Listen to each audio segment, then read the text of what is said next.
Good morning. Good morning. Sorry I'm late. I was doing a thing. So, why is this so important? Why is mastering these questions so important, and what difference does it really make? Well, let me ask you this. What does Robin Williams, Chris Farley, the lead singer of Linkin Park, John Belushi, Freddie Prinze, for those of you that are old enough to remember that, Elizabeth Taylor, Owen Wilson, what do all of these people have in common? These are all people that accomplished everything that they wanted to accomplish in life, but yet they were never happy. They were never fulfilled. And in fact, they ended their lives in one way or another, not Owen Wilson, but most of them ended their lives in one way or another because they didn't master their communication with themselves.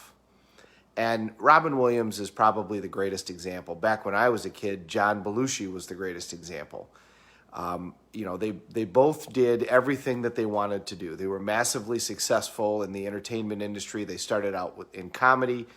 Robin Williams, when he came up, there was a whole bunch of comedians at that time that were off and running. Billy Crystal, Jay Leno, tons of people, and they all knew, they didn't know which one of them were going to be successful, but everybody knew Robin was going to be successful. And I saw a great story with Jay Leno where he literally was sleeping in the alley behind the comedy factory in Hollywood, West Hollywood, and on Sunset Boulevard, and he watched Robin Williams do a set, and he said, I thought to myself, maybe I'm just the wrong guy at the wrong time, because he was a kid from Brooklyn or Philadelphia, I can't remember, but he had watched other comedians in his area, and he's like, I can do that. And then he saw Robin, and he was like, what am I doing here? And then he realized that there was nobody else that was like Robin. Everybody else was like him. So he was like, oh, well, maybe I can make this. But Robin Williams was incredibly successful right off the bat. He then got his own TV show, which he was one of the first ones to do that. Now all the comedians try to get their own TV shows. Robin was the first one to do that. Then he decided he wanted to win an Academy Award for serious acting. He did that. He decided he wanted to be on Broadway. He did that. He had a great family. He had a great wife. He had his kids who loved him. And it wasn't just that he was successful. I mean, this was a guy that was loved by everybody. Everybody in the world loved this man. I mean, it's not just that they thought he was funny. I mean, we think Eddie Murphy is funny. We think Jerry Seinfeld is funny. But Robin Williams was just genuinely loved. And then he hung himself. And I know now we look at his brain and he had this and he had that. Well, he also abused drugs right from the beginning. He constantly had a struggle with drug addiction and depression. And that's all because he never learned how to master the communication with himself. The way that we evaluate things is by asking questions. And what triggers us to do that are our values and our beliefs, which we'll talk about down the road. But the reason that this is so important is because at the end of the day, your state is going to decide the way that you value things, because it's going to choose the filter that you use to look at the world. Are you going to look at the world through rose-colored glasses, or are you going to look at the world as though everything sucks? Because you can always find something that's great, and you can always find something that sucks. And it's a matter of what you're going to focus on. And what you're focused on is decided by your state, and it's decided by the questions that you ask yourself. Questions are how we evaluate.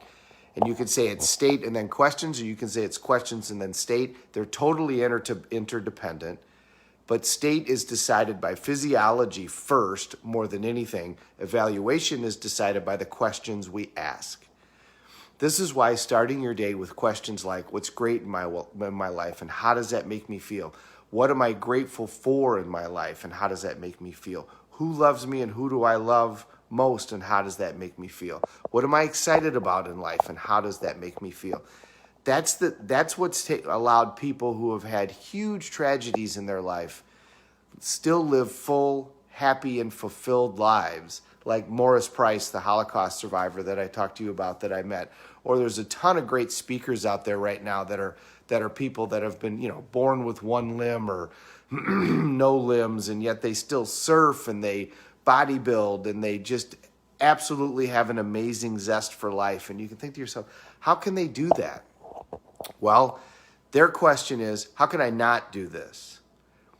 Born this way, how could I not look at this as an opportunity to show people how they could appreciate their life better?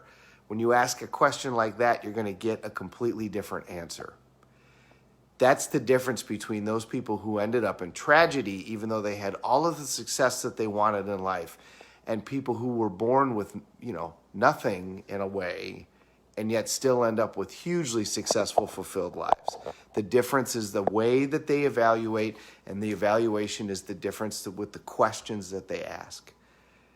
Instead of saying, why did this happen to me? They look at it and say, how can I look at this as a gift? How can I use this to help others?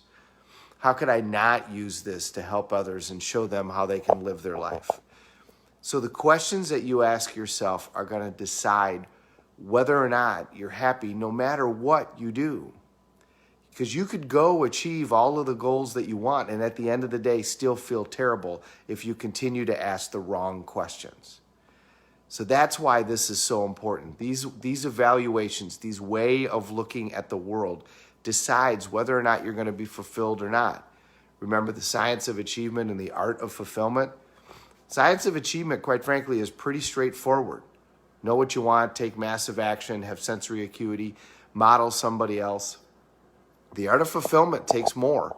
And the art of fulfillment is, are you going to look at it as though you're achieving even when you're not? Because as long as you're making progress, as long as you're doing something and learning, then you are in fact achieving. And that's what you have to develop the pattern of. That's what you have to develop an idea of in terms of how am I going to approach my life so that when the problems come, because they will, you look at them and say, where's the gift here? What can I learn? What about this am I grateful for? What about this am I going to laugh about down the road? And why don't I laugh now instead of waiting? That's the difference between achieving to be happy and happily achieving. And that's why this is so important. Because at the end of the day, we can teach you how to accomplish everything, but you can still not feel a fulfilled life. But you can also decide right now, based upon the questions that you ask and the way that you approach your life, to feel fulfilled no matter what the outcomes. And that's going to make it so that you take more action, have more positive attitude towards what you're doing, which is going to create more better outcomes. More better, did I really just say that? It's going to create better outcomes, which is going to create better results, which is going to create more momentum in a positive direction. When you look at things optimistically, that doesn't mean that you're ridiculous. That doesn't mean that you're a pie in the sky. If you watch guys like Elon Musk and Steve Jobs, that's what they do. That's what Richard Branson does.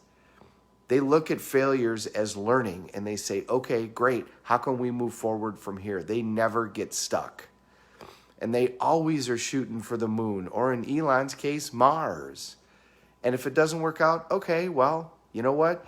He still is the guy that got the rockets to work, and now everybody's paying him for them, and he never went to school for that. He taught himself. Shoot for the moon and you're going to end up in the stars. And that's what these guys show you. That's what guys like Walt Disney show you, is they set out from the beginning to put a dent in the universe. And as a result, they achieved massive things. But when they did it, they always looked at it as what's possible as opposed to what went wrong. Jobs went as far as to have his alternate reality theory, as it was called in Time magazine, which meant even when it went wrong, he said it went right. Oh, no, that was a success. Steve, no, it wasn't. Yes, it was. And now we're going to be even more successful. And it worked. He created, one of the most successful companies on the planet. So questions are the way that we evaluate. The questions that we ask decide the way that we're going to look at how we evaluate things. And that's really going to decide whether or not you're going to have a fulfilled life. If you can accomplish everything in the world, but if your question is, oh my God, how am I going to lose this? Then you're not going to feel fulfilled. And you're always going to come from a place of lack. And that's how people like Chris Farley end up where they do, is they never really look at and appreciate the success. They never took it in and felt, I deserve this because of all the hard work that I do and because of everything that I put into it. Robin Williams was the hardest working comedian out there. He did set after set after set after set after set long before everybody went to bed. There's a reason he was so good. He had incredible talent, but he didn't just sit there and do one set and then go away. He worked and he worked and he worked and he worked. And as a result, he had tremendous success, but he never gave himself credit for it. He made everybody else feel good and never allowed himself to feel good. And as a result, the end of his life is a tragedy in a way because now we no longer have him. So don't have your life end in that fashion. And the way you do that is ask yourself questions so that even when things go wrong, what can I learn from this? What's the gift that's here for me? How can I use this to help others? What about this is funny that I haven't decided to look at yet? How can I use this to be a role model for those around me, in particular my kids? When you ask questions like that, now you're going to get different answers. Now you're going to feel a lot more fulfilled. And when you feel a lot more fulfilled, you're going to take more action. When you take more action, you're going to get more results. When you get more results, it's going to perpetuate, and you're going to be on the spiral upwards instead of on the spiral downwards. Hope that makes sense. Happy Friday, everybody. Have a great weekend. I will see you tomorrow. Thanks for watching. We're all in this together. Let's take care of each other.